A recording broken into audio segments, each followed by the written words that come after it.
Te mostrar que pai e filho foram mortos a tiros nessa manhã em Itumbiara. A mãe foi baleada no braço e segue internada no Hospital Municipal da cidade. E veja também na edição de hoje. Segue foragido o vigilante suspeito de ter matado um colega de trabalho na madrugada de sábado, enquanto trabalhava em um condomínio de Itumbiara. Violência também em Caldas Novas. 2 adolescentes foram presos suspeitos de terem matado um homem e ter ferido a mãe da vítima. Chuva no final da tarde de sábado provocou estragos em Caldas Novas. O domingo foi de limpeza e remoção de árvores que caíram. Itumbiara tem atraído cada vez mais indústrias. Já são 160 empresas instaladas na cidade. Tudo isso e muito mais, agora no J1.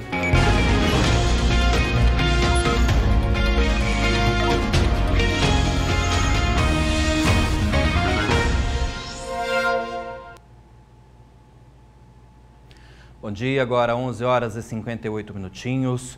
A gente fala sobre o caso do vigilante que foi morto por um colega de trabalho. O crime foi no fim de semana, na portaria de um condomínio. O motivo do crime seria um papel que teria sido jogado no chão. O suspeito ainda está foragido.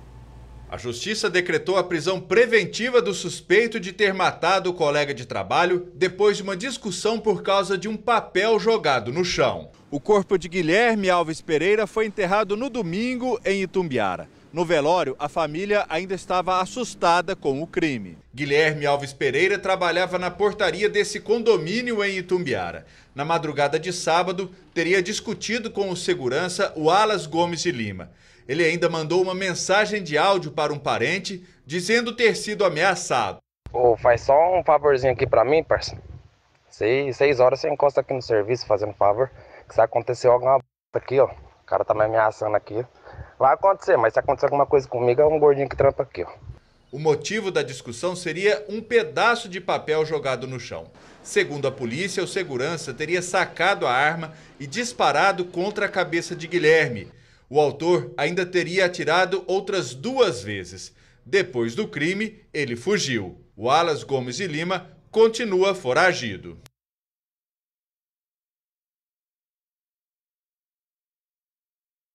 Pois é, e sobre esse caso, a gente ainda vai voltar a falar nessa edição sobre esse caso, porque a gente está com a família, daqui a pouquinho a gente vai ouvir o que a família está pedindo aí nesse caso, tá certo? Olha só, pai e filho foram mortos a tiros nessa manhã. A mãe ficou ferida e segue internada no Hospital Municipal. O repórter Mário Scandiosi tem mais informações. Daqui a pouquinho a gente vai vir com o repórter Mário Scandiosi, que ele tem mais informações sobre esse caso, tá? E a gente vai continuar agora nessa edição. Daqui a pouquinho a gente vai trazer todas as informações sobre esse crime, tá certo? Agora a gente continua falando da violência aqui na região. No fim de semana, um homem foi morto a facadas em Morrinhos. A vítima foi identificada como sendo Natal Correia de Almeida, de 38 anos. A Polícia Militar disse que ele foi encontrado por parentes caído numa casa que fica na Vila Nova. Natal foi atingido por golpes de faca e teve um ferimento no tórax. Ele foi socorrido pelos bombeiros e levado para o Hospital Municipal de Morrinhos, mas não resistiu e morreu. Segundo a PM, a vítima tinha passagem por furto, roubo, lesão corporal, estupro de vulnerável e tentativa de homicídio. A polícia não conseguiu localizar até agora o suspeito desse crime. O corpo de Natal foi enterrado em Morrinhos. E 2 adolescentes de 15 anos foram apreendidos pela equipe do Grupo de Patrulhamento Tático de Caldas Novas nesse domingo.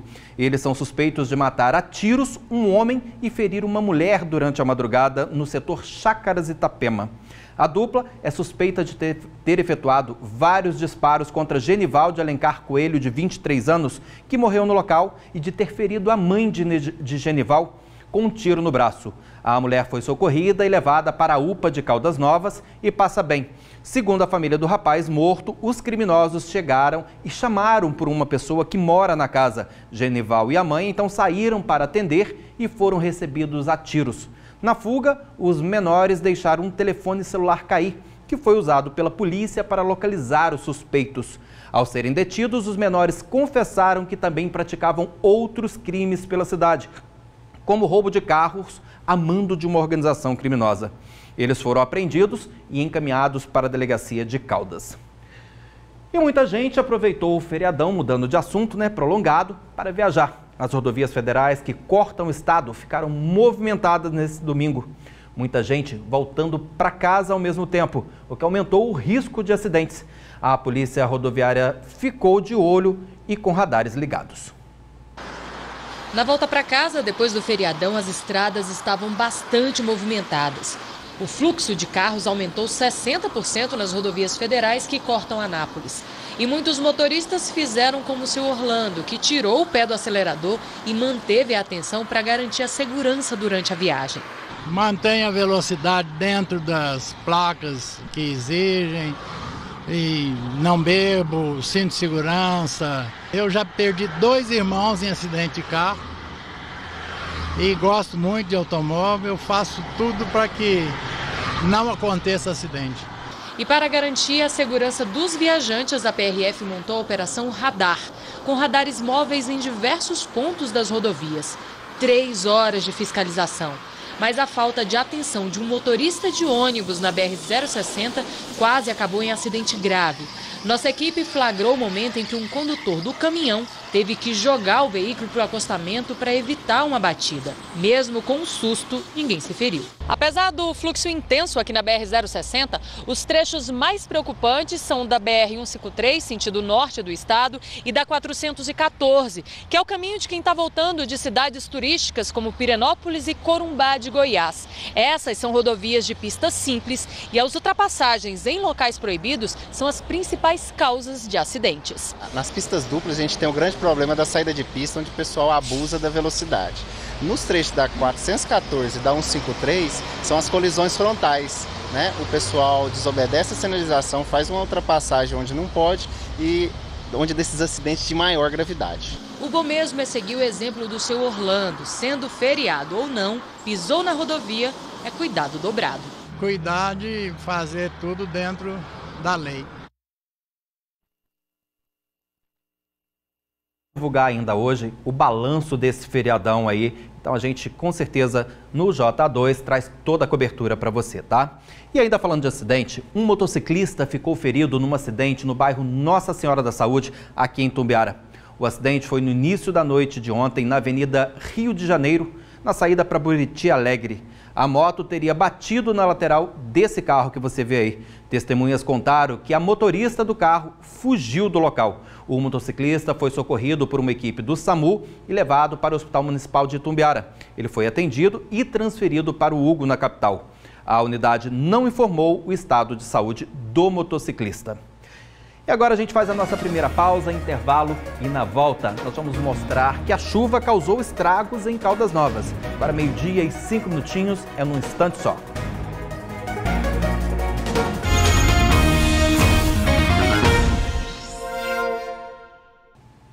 Jornal Anhanguera de volta, 12h e 8 minutinhos. E olha que história absurda.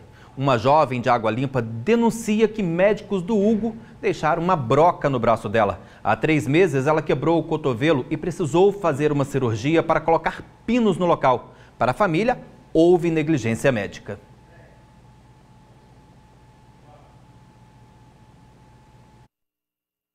Um acidente de moto fez com que a Karine fraturasse o cotovelo. Depois de 10 dias esperando por uma cirurgia no Hospital de Urgências de Goiânia, ela enfim conseguiu colocar os pinos no local. Mas o que parecia ser a solução acabou virando problema. As dores no pós-operatório eram muito intensas e nem mesmo as sessões de fisioterapia ela conseguia fazer. Achava que era normal, porque a gente não tem conhecimento sobre isso, Eu mostrava as coisas para o médico, ele nunca falou nada, então pensava que era normal.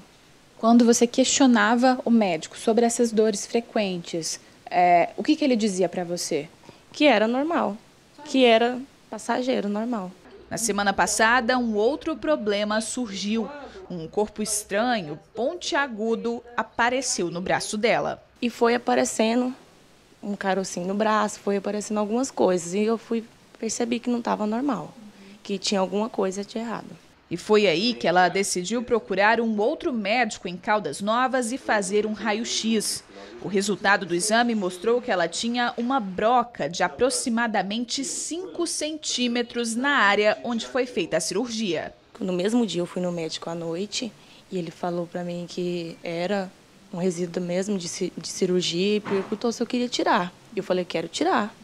Tava incomodando, né? Tá doendo, quero tirar. E ele tirou e era uma broca. Ela e o marido acham que o item foi deixado durante o procedimento cirúrgico no Hugo e, inclusive, apareceu nos raios-x tirados no hospital logo após a cirurgia. Mas o relatório médico não aponta nenhum problema.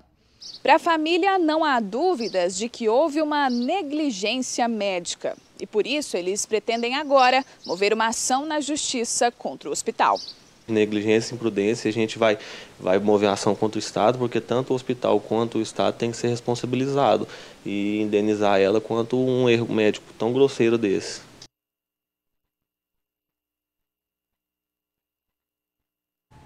Nossa produção pediu uma resposta para o Hospital de Urgência de Goiânia, mas a unidade ainda não se pronunciou sobre o caso. A gente continua aguardando e acompanhando esse caso.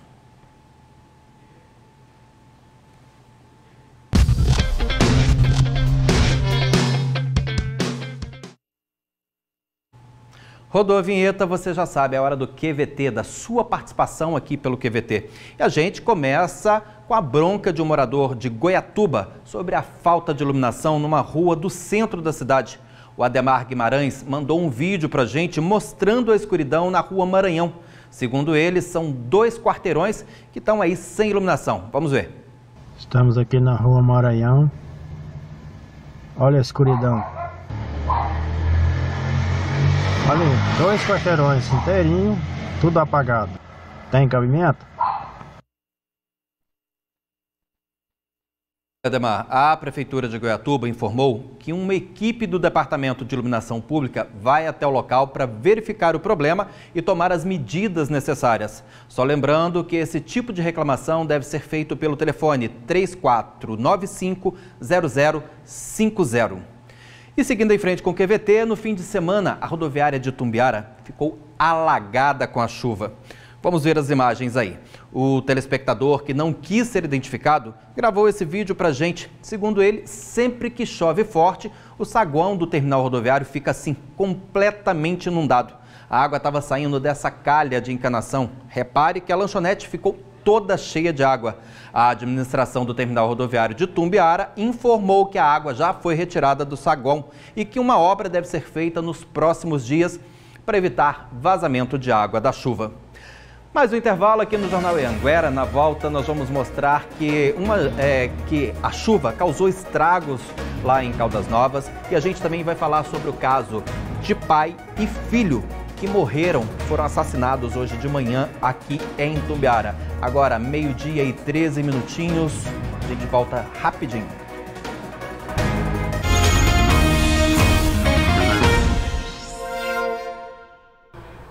Meio-dia 16, Jornal Anhanguera de volta. E a gente volta a falar sobre o caso do porteiro que foi morto com 3 tiros no final de semana. A gente vai conversar ao vivo com a repórter Teila Costa, que tem mais informações. Teila, boa tarde. Infelizmente, uma notícia que a gente não gostaria de estar falando, né? Mas é com você. Boa tarde, Paulo. Boa tarde a todos. Então, eu estou aqui com a família do Guilherme, né, o porteiro que foi assassinado aí durante o final de semana por um colega de trabalho, muito triste. A Priscila, irmã do Guilherme, vai falar para nós como é que é para vocês saber que até agora nem pistas desse autor, né, desse crime e a falta do Guilherme.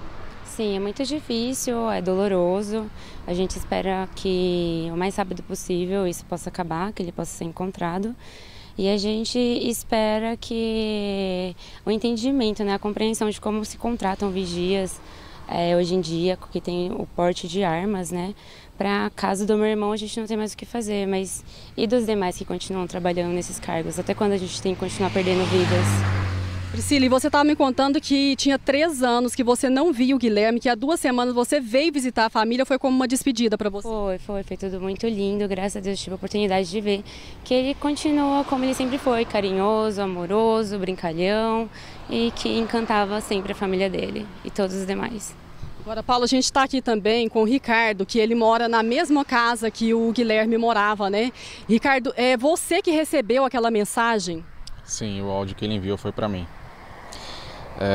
Foi 1 minuto antes do acontecido e Quando ele me mandou, ele pediu para que eu fosse buscar ele no serviço 6 horas. Mas do tanto que eu conheço ele, eu entendi que ele queria que eu fosse buscar ele no momento em que ele me mandou a mensagem. Só que você não tinha ouvido esse áudio? Não, eu só escutei o áudio no outro dia, 1h da tarde.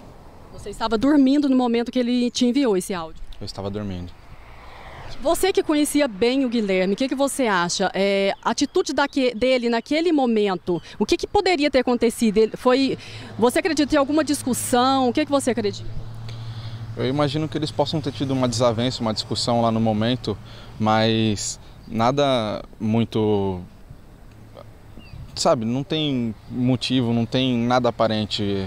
O motivo que eles falaram por um papel realmente foi o que aconteceu, então é um despreparo muito grande da parte do outro vigilante. Muito fútil, né? O motivo, né, desse crime. É um motivo banal, né? Uma coisa assim que todo serviço a gente tem desavenças, tem discussões, às vezes verbais, mas a partir do momento que parte para desavenças físicas e chegar nesse ponto, eu acho que temos que dar uma reavaliada aí como é que é feita essa preparação, esses exames psicológicos, porque uma pessoa que pratica um crime dessa forma, eu não consigo nem entender o que passa na cabeça de uma pessoa dessa. E como que está a família nesse momento? Olha, minha família está muito unida nesse momento, a gente está fazendo diversos movimentos nas redes sociais para a gente estar fazendo compartilhamento e está chegando à captura desse autor. Está sendo um pouco complicado para a gente passar em questão sentimental, mas a gente está se apoiando um no outro e a gente vai conseguir seguir em frente. Esperando por justiça? Com certeza, o único sentimento que fica agora é a justiça. A gente agradece aí pela participação de vocês, né? Um momento muito delicado e mesmo assim vocês participarem aqui com a gente, né? Muito obrigada. Paula, é com você. Obrigado aí à família do Guilherme. Nossos sentimentos a toda a família, tá certo? E você volta nessa edição com outras informações. É o tipo de notícia que a gente não gosta de dar, mas infelizmente faz parte da nossa rotina de trabalho, né? A gente espera que a polícia faz um trabalho muito rápido, muito ágil, dê uma resposta sobre esse caso o mais breve possível, para que a família pelo menos tenha uma resposta, já que não vai conseguir trazer o Guilherme de volta, né? Mas que pelo menos tenha uma resposta da justiça, tá? Então, assim, a gente vai continuar acompanhando esse caso, a gente vai continuar trazendo todas as informações sobre esse caso, tá certo? Mas agora a gente vai mudar de assunto. A gente vai falar sobre um outro caso de violência que aconteceu aqui na região, tá? Hoje de manhã, a semana começou um pouco mais triste. Isso porque pai e filho foram mortos a tiros nessa manhã, no centro da cidade de Itumbiara. A mãe ficou ferida e segue internada no hospital municipal. A gente está acompanhando esse caso e, assim, pelas informações que nós já obtivemos, esse pai e esse irmão são parentes de um jovem que a gente mostrou aqui recentemente, que morreu ao encostar na rede elétrica, que foi eletrocutado e aí ele acabou recebendo uma descarga elétrica e acabou vindo a óbito, não resistindo os ferimentos. A gente vai voltar daqui a pouquinho a falar sobre esse assunto. Na verdade, a gente vai continuar falando agora. O repórter Mário Scandiuzzi tem aí todas as informações, ele que esteve lá acompanhando esse caso. Mário, mais violência aqui na região, né? Infelizmente, mais 2 vidas que se perderam, né? Boa tarde para você. É isso mesmo, Paulo. Boa tarde para você e a todos que acompanham o Jornal Anhanguera, primeira edição. Infelizmente, mais uma notícia de violência, de crime aqui em Itumbiara. E a gente começou essa segunda-feira com esse duplo homicídio ali na rua Rui Barbosa, setor Bela Vista, aqui em Itumbiara. Segundo testemunhas, por volta das 6 horas da manhã, homens armados invadiram a casa, provavelmente pularam o muro e efetuaram vários tiros. Uma testemunha contou à polícia que foram pelo menos 8 disparos. E esses tiros acabaram aí vitimando o Oromar Marcelo Ramos, de 43 anos, e o filho dele, Lucas Marcelo de Oliveira Ramos. Ele tinha 17 anos, faria 18 anos no próximo dia 24 de outubro. A mãe do Lucas, esposa do Oromar, também estava na casa. Ela foi atingida no braço e levada para o hospital municipal. principal. Segundo o boletim médico, ela passa bem. E essa tragédia aí foi a segunda para essa família em menos de um mês. No dia 18 de setembro, o outro filho do Oromar, o Luan Henrique de Oliveira, morreu ao receber uma descarga elétrica. Ele tinha 16 anos, estava trabalhando numa obra na construção de uma casa, quando, ao descarregar um carrinho de mão, ele se aproximou de um fio de alta tensão e recebeu então essa descarga elétrica. Os bombeiros na época ainda foram chamados, tentaram reanimar, porém ele não resistiu aos ferimentos e acabou morrendo. Sobre essa ocorrência de hoje de manhã, o duplo homicídio e a tentativa de homicídio, a Polícia Militar ainda não divulgou muitas informações, fez algumas buscas ali no local, mas não tem pistas de quem seriam os autores desse crime. E agora o caso deve ser investigado pela Polícia Civil. Paulo. Nesse caso, com certeza a polícia também vai dar uma resposta muito rápida a respeito desse duplo homicídio que aconteceu hoje pela manhã.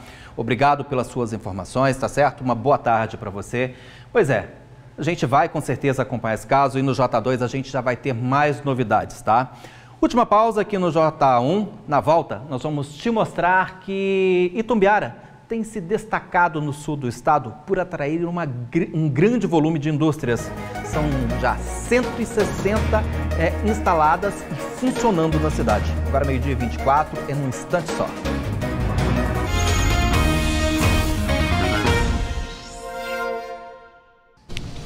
Jornal Anhanguera de volta, agora meio-dia e 26 minutinhos. Uma semana depois de ter uma área equivalente a 50 campos de futebol queimada, a Serra de Caldas voltou a ser ameaçada pelo fogo. Quem tem mais informações é a repórter Teila Costa, que volta ao vivo com a gente. Teila, as chamas já foram controladas, o incêndio já findou. Como é que está a situação? E aí, Paulo, tudo bem? Olha só, as chamas estão sendo controladas. No começo da noite de sábado, as chamas voltaram a destruir a vegetação nativa do cerrado. Era possível ver as labaredas de longe. As equipes do Corpo de Bombeiros de Caldas Novas e os brigadistas do Parque Serra de Caldas tiveram trabalho aí para conter o fogo, que se espalhou muito rápido devido ao vento forte. Segundo os bombeiros, o tamanho exato da área queimada ainda não foi calculado. Por sorte, quando tudo parecia que ainda ia ficar fora do controle devido à velocidade do fogo, que o fogo se espalhava, provocado pelo vento, um reforço veio do céu para ajudar a controlar as chamas, a chuva. Era por volta de 10 horas da noite quando o incêndio foi totalmente controlado, viu? Segundo os bombeiros, cerca de 18 hectares do parque foi destruído, uma área equivalente a 18 campos de futebol. Teila, obrigado. Você continua comigo porque a gente vai continuar falando de Caldas. Você continua aqui na tela, por favor, porque no final de semana foi de chuva em algumas cidades aqui do sul do estado, inclusive em Itumbiara. E em Caldas Novas ela foi rápida, mas chegou junto com a chuva ventos fortes que causaram prejuízos e estragos. E como é que está a situação lá? Já tem informação, Teila? Então, a chuva chegou no fim da tarde de sábado, acompanhada de fortes rajadas de vento, destelhou casas e provocou a queda de muros. Muitas árvores não resistiram à força do vento e caíram. A sujeira se espalhou nas ruas da cidade, causando muitos transtornos. Os bairros mais atingidos foram os setores Parque das Brisas, Caldas do Oeste, Itaici e Santa Efigênia. Na manhã de domingo, o Corpo de Bombeiros ainda trabalhava para liberar as ruas e avenidas. O balanço do estrago ainda não foi divulgado. Apesar do susto e dos prejuízos materiais, ninguém ficou ferido. A Prefeitura de Caldas Novas montou uma força-tarefa para fazer a retirada dos galhos e a limpeza das ruas. E essa operação vai continuar até que essa limpeza seja concluída, viu, Paulo? Teila, obrigado por suas informações. Uma boa tarde para você. E a gente muda um pouco de assunto. Vamos falar agora de emprego, porque a semana está começando com boas oportunidades. Vamos ver as vagas que estão abertas no Cine de Caldas Novas.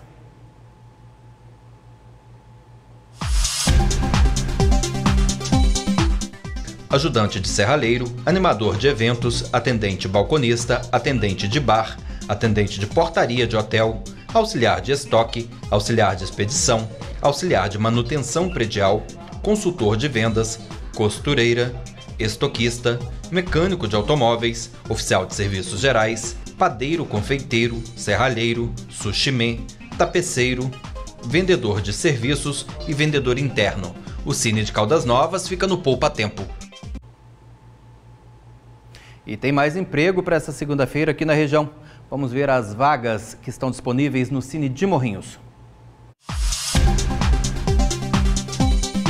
Açougueiro, auxiliar de açougueiro, analista fiscal, costureira, cozinheira, encarregado de equipe, engenheiro mecânico, funileiro de veículos, líder de moenda, mecânico de moenda, mecânico industrial, mecânico de motocicletas, mecânico de tratores, pintor de automóveis, soldador industrial e supervisor de loja. O Cine Morrinhos fica no VaptVupt. Se você se interessou por uma das vagas, boa sorte! E segundo o levantamento da Associação das Indústrias de Itumbiara, a cidade tem mais de 300 empresas, não 160 como havia sido dito. Só no ano passado, o PIB do município foi de 4 bilhões de reais. A cidade tem sido a escolha de muitos empresários na hora de abrir ou ampliar um negócio. Os Big Bags, essas embalagens usadas principalmente na agricultura, são a matéria-prima desta empresa de reciclagem em Itumbiara. O material passa por um processo de trituração e lavagem até ser prensado nesses fardos, que pesam cerca de 300 quilos. Hoje nós temos aí a média de 100 a 120 toneladas mês, material já pronto. 2019, 2020 a gente quer chegar a 200 toneladas. Você reparou no sotaque do empresário? Pois é, ele não é da região. Se mudou do Rio Grande do Norte para Itumbiara há menos de um ano. Conheceu a cidade durante uma visita a um fornecedor de matéria-prima e viu aqui uma oportunidade. A gente veio em busca da matéria-prima aqui na região centro-oeste e encontramos uma pessoa lá, um fornecedor muito de grande potencial. Começamos a fazer uma parceria e mandar esse matéria-prima para Fortaleza. O presidente da Associação Comercial, Industrial e de Serviços de Itumbiara diz que a cidade deve receber novos investimentos. Nós temos investimento aí de uma nova indústria de fertilizante natural, né, feito de peixe, de carcaça de peixe. Nós temos aí indústria também de metalúrgica, que já tem em Itumbiara, que está sendo expandida, né? Então são várias indústrias que estão aí, umas se expandindo e outras já iniciando. Além da posição estratégica, claro que outros fatores influenciam na escolha da cidade. Os incentivos fiscais também ajudam a atrair investidores. E também achar para ele o que ele procura para começar o investimento. Isso seria localização, incentivos fiscais, financiamento. O agronegócio é a base da economia de Itumbiara. Segundo a Associação Comercial, Industrial e de Serviços, o município tem mais de 300 indústrias. No ano passado, o PIB, Produto Interno Bruto, que é a soma de todas as riquezas produzidas aqui, foi de quase 4 bilhões de reais. Para esse economista, a industrialização é importante para gerar emprego e renda. Mas o município tem que ficar atento também a outros setores para gerar desenvolvimento. Só a indústria não consegue. A indústria precisa, além de incentivos para isso, precisa de que outras iniciativas aconteçam também. Então a gente precisa, dentro do município, hoje a gente percebe uma informalidade muito grande, que precisa ser regulamentada, que gera PIB. E também a gente tem uma agricultura muito forte. Para além do agronegócio, uma agricultura familiar muito forte, que também pode ser desenvolvida, regulamentada e assim gerar incrementos de PIB também.